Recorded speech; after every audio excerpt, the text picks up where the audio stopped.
Stop filming for me. Anyway, say that again. I got a spindle clamp at, you'll show here, at 2500 only because of the chuck. Okay. Can you run that program again? For some reason my recording stopped and I had to start over. It has an auto restart function, so it'll just continuously run until I turn it off now. Okay. So you can just watch it. This is a simple part that would require only a center drill, and then it's going to part off three separate different parts. Okay. It looks like you have a tool probe on it. I've never used it. I don't know that it works. Okay. And quickly explain again about the automatic bar feeder. The automatic bar feeder will just load, cut the bars at a 4-foot length. You load them in the back. Makes a couple of minor adjustments. It's a 4-footer, 4-foot capacity. And yes. You said it had an 1 3/4 through hole for bar capacity? 1 3/4 max. Okay. Through spindle. And the diameter of the chuck again? 6-inch chuck. 6-inch chuck, and this is the scrap conveyor. Okay.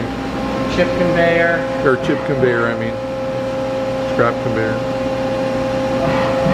And 12 slot spindle? 12 station turret. Yeah, 12 station turret.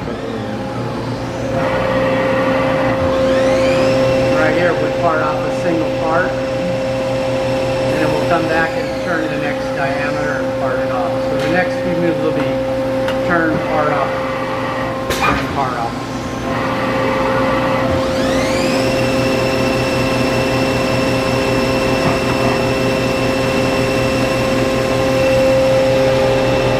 You use the tailstock much?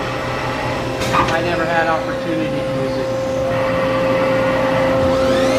How long have you owned this machine, Hugh? 6 years. Okay.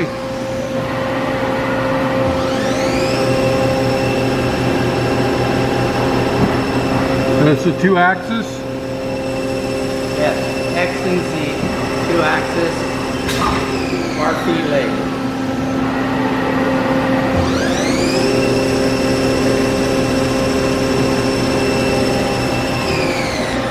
Okay.